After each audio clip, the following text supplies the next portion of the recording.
السلام علیکم ورحمۃ اللہ وبرکاتہ نحمده ونصلي ونسلم على رسوله الكريم اما بعد فاعوذ باللہ من الشیطان الرجیم بسم اللہ الرحمن الرحیم النبی اولی بالمؤمنین من انفسهم وقال رسول اللہ صلی اللہ علیہ وسلم لا يؤمن احدكم حتى اكون احب اليه من والده وولده والناس اجمعین او كما قال صلی اللہ تعالی علیہ وسلم۔ معزز طالبات، آج ہمارا ختم نبوت کورس برائے خواتین کا تیسرا سبق ہے۔ آج کے سبق کا عنوان ایمان کامل کا معیار یعنی حضور نبی کریم صلی اللہ علیہ وسلم کی محبت۔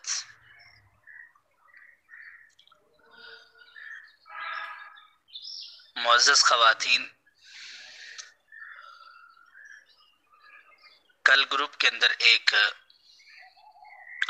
لڑکی نے سوال کیا کہ ہمارے لیے عقیدہ ختم نبوت سمجھنا کیوں ضروری ہے، جبکہ ہم تو مسلمان ہیں، عقیدہ ختم نبوت کو دل و جان سے قبول کرتے ہیں اور اس پر ہم اپنی جان نثار کرنے کو اپنے لیے سعادت سمجھتے ہیں اور اپنے لیے بخشش کا ذریعہ سمجھتے ہیں، لیکن عقیدہ ختم نبوت ہمارے لیے سمجھنا کیوں ضروری ہے؟ ویسے تو ہمارا آج کا موضوع کچھ اور تھا، لیکن ان کو جواب دینا بھی ہماری ذمہ داری ہے، تو سوچا کہ آج جمعۃ المبارک بھی ہے، اسی عنوان پر گفتگو ہو جائے تو شاید بلکہ یقیناً ہم سب کی نجات کا اور ہمارے لیے باعث فخر ہونے کا یہ ذریعہ بن جائے۔ تو آئیے اپنے مضمون کی طرف آتے ہیں کہ اللہ تعالیٰ نے اپنے حبیب رحمت کائنات حضرت محمد صلی اللہ علیہ وسلم کی ذات پاک کو بے پناہ کمالات، عظمتیں، رفعتیں، بلندیاں عطا فرمائیں۔ آپ صلی اللہ علیہ وسلم کی ذات گرامی حسن صورت ہو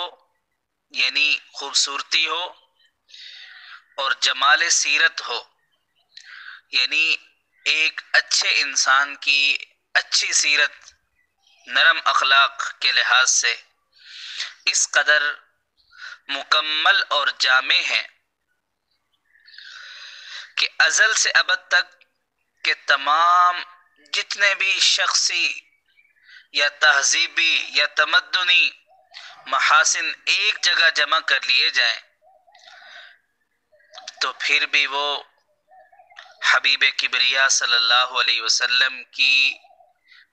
جامع الصفات مقدس شخصیت کے ساتھ ان کا مقابلہ نہیں کیا جا سکتا۔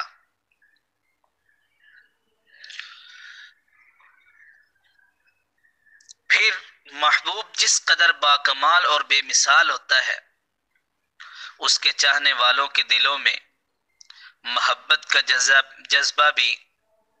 اسی قدر تیز اور سربلند ہوتا ہے، اور جب شخصیت اور احترام کے روشن نقوش سچے اور محبت کرنے والے دل و جان کے اندر نقش ہو جائیں، رچ بس جائیں، تو محبت اور چاہت اپنی انتہا کو چھوڑ کر اس سے آگے چلی جاتی ہے اور وہ عشق کا روپ اختیار کر لیتی ہے،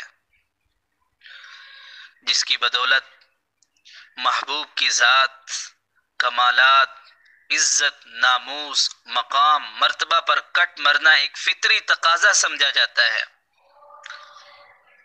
اسی وجہ سے حضور سرور کائنات صلی اللہ علیہ وسلم کے جانثاروں اور فدایان کا وہ مبارک سلسلہ جو حضرات صحابہ کرام رضوان اللہ علیہم اجمعین کے دور سعید سے شروع ہوا تھا، آج تک جاری و ساری ہے، اور انشاءاللہ قیامت تک یہ سلسلہ ناموس مصطفیٰ صلی اللہ علیہ وسلم پر جہاں نثاری کا یہ سلسلہ، یہ مبارک جذبہ اہل ایمان کی دھڑکن بن کر سلامت رہے گا۔ تو میری بہنوں، اسی لیے ہمارے دلوں کے اندر بھی حضور نبی کریم صلی اللہ علیہ وسلم کی محبت ایک فطری طور پر ہمارے دلوں میں موجود ہے۔ چنانچہ قرآن پاک میں اللہ جل شانہ ارشاد فرماتے ہیں، النبی اولا بالمؤمنین من انفسہم، نبی مومنوں کو ان کی اپنی جانوں سے بھی زیادہ عزیز ہوتے ہیں۔ نبی اکرم صلی اللہ علیہ وسلم نے اس آیت کی تشریح فرماتے ہوئے یوں ارشاد فرمایا، والذی نفسی بیدہ لا یؤمن احدکم حتی اکون احب الیہ من والدہ وولدہ والناس اجمعین، قسم ہے اس ذات کی جس کے ہاتھ میں میری جان ہے، تم میں کوئی اس وقت تک مومن نہیں ہو سکتا جب تک میں اسے اس کے والدین، اس کی اولاد اور تمام لوگوں سے زیادہ محبوب نہ ہو جاؤں۔ یہی وجہ ہے حضرات صحابہ کرام رضوان اللہ علیہ مجمعین کا مبارک طبقہ حضرت صلی اللہ علیہ وسلم سے ترجیحی بنیادوں پر محبت کرتا تھا۔ حضرات صحابہ کرام رضوان اللہ علیہ اجمعین کی مبارک زندگی میں کوئی واقعہ بھی ایسا نہیں ملتا جس میں کسی صحابی رسول نے اپنی ذات، والدین، اولاد، خاندان یا قوم یا قبیلے کو ذات رسول صلی اللہ علیہ وسلم پر ترجیح دی ہو۔ معزز سامعین، خواتین، بہت سارے صحابہ کے واقعات ایسے موجود ہیں کہ انسان کا دل کرتا ہے کہ ان واقعات کو پڑھتا رہے، بار بار پڑھتا رہے، لیکن ان میں ایک ایسا نرالا صحابی بھی ہے جو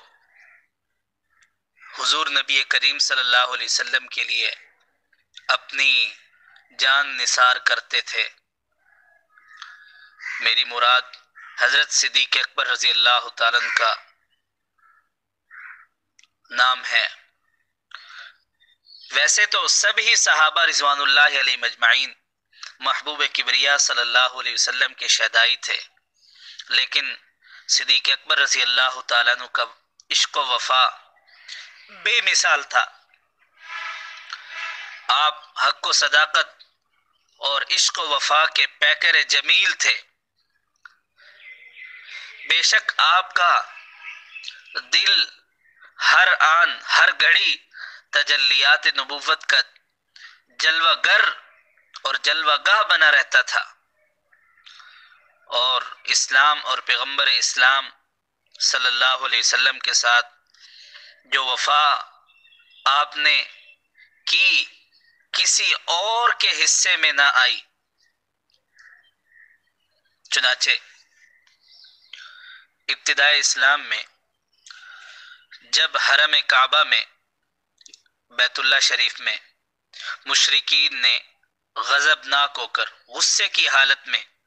حضرت صلی اللہ علیہ وسلم کو گھیرا مارنا شروع کر دیا، تو صدیق اکبر رضی اللہ تعالیٰ عنہ تڑپ اٹھے اور اپنے آقا اور مولا صلی اللہ علیہ وسلم پر کفار کو حملہ آور ہوتے دیکھا تو غم و غصہ سے از خود مجمع کے اندر گھس گئے، کسی کو مارتے، کسی کو ہٹاتے اور فرماتے وَيْلَكُمْ أَتَقْتُلُونَ رَجُلًا أَن يَقُولَ رَبِّيَ اللَّهُ وَقَدْ جَاءَتْكُمْ بِالْبَيِّنَاتِ مِنْ رَبِّكُمْ، ہائے تمہارے اوپر افسوس کہ تم ایک ایسی شخصیت کو یہ کہنے پر مار ڈالتے ہو اور اس پر ظلم کرتے ہو کہ میرا رب اللہ ہے، اور وہ اللہ کی جانب سے روشن دلیلیں تمہارے پاس لایا ہے۔ سیدنا صدیق اکبر رضی اللہ تعالیٰ عنہ کی مداخلت مشرکین کو سخت ناگوار گزری، وہ حضرت صلی اللہ علیہ وسلم کو چھوڑ کر جناب صدیق اکبر رضی اللہ تعالیٰ عنہ پر ٹوٹ پڑے اور اتنا مارا کہ آپ کو لو لہان اور بے ہوش کر دیا۔ چنانچہ حضرت صدیق اکبر رضی اللہ تعالیٰ عنہ بے ہوش ہو کر گر پڑے۔ جب ان کے قبیلہ بنو تمیم کو پتہ چلا تو وہ بھاگم بھاگ حرم مکہ میں پہنچے،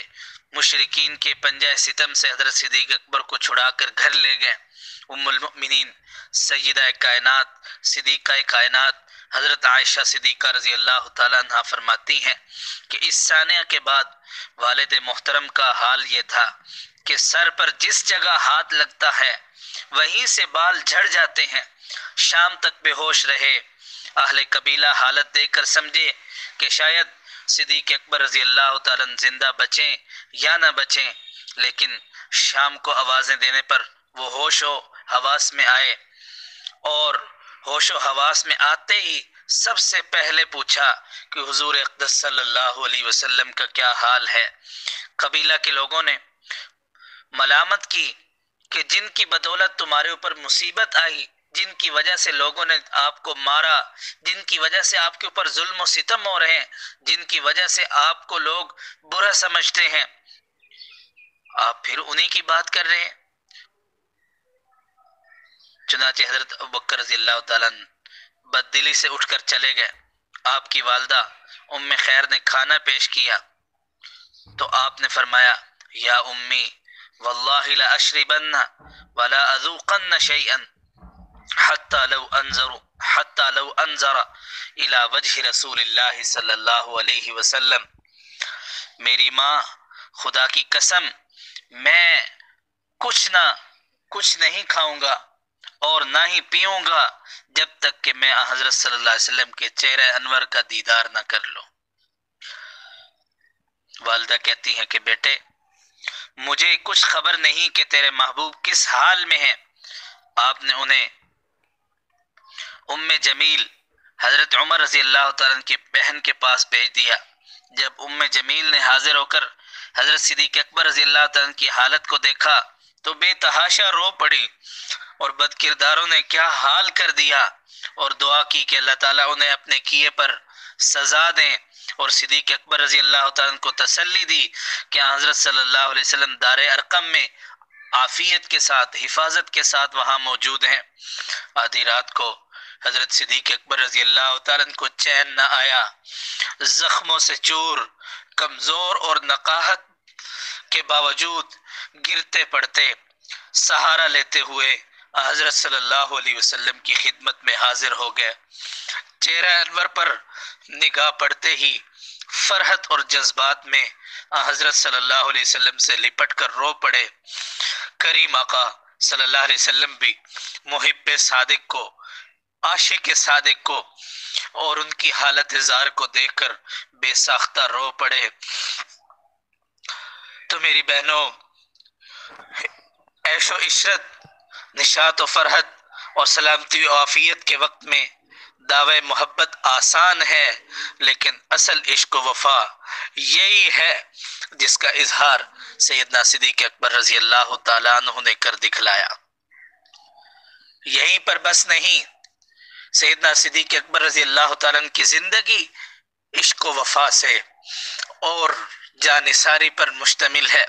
حضرت صدیق اکبر رضی اللہ تعالیٰ عنہ اپنی ہر خواہش، تمنا، راحت، آرام، خوشی حضرت صلی اللہ علیہ وسلم کی ذات پاک پر ترجیح دیا کرتے تھے،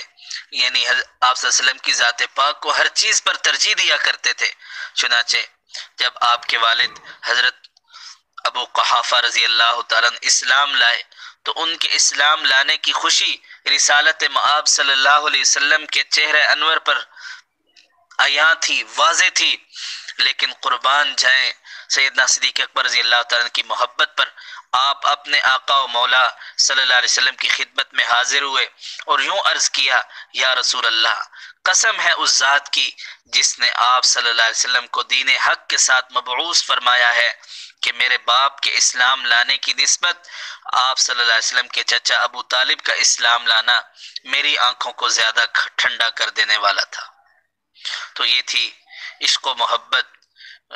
غیرت، وفائے رسول صلی اللہ علیہ وسلم۔ یہی وہ بنیاد ہے جس کی بنیاد پر ہم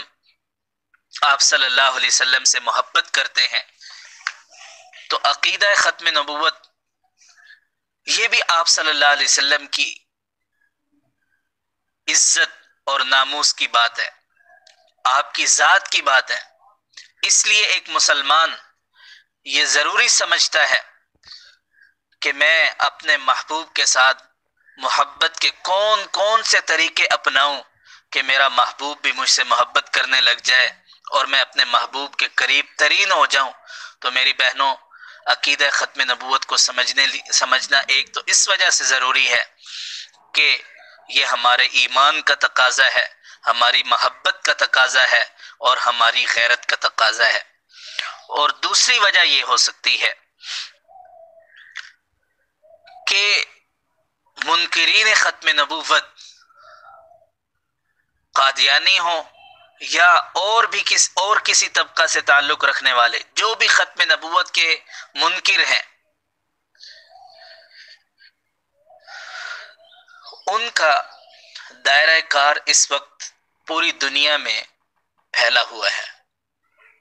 اور وہ اپنے ہر ہتھ کنڈے استعمال کرتے ہیں مسلمانوں کے ایمان کو لوٹنے کے لیے۔ تو اس لیے ہماری ذمہ داری بنتی ہے کہ ہم عقیدہ ختم نبوت کو سمجھیں، سیکھیں اور اس کو اپنے دل میں جگہ دیں اور اس کا آگے پرچار کریں اور لوگوں میں پھیلائیں۔ اس کے لیے اپنی جان کا نذرانہ دینا پڑے، اپنے مال کا نذرانہ دینا پڑے۔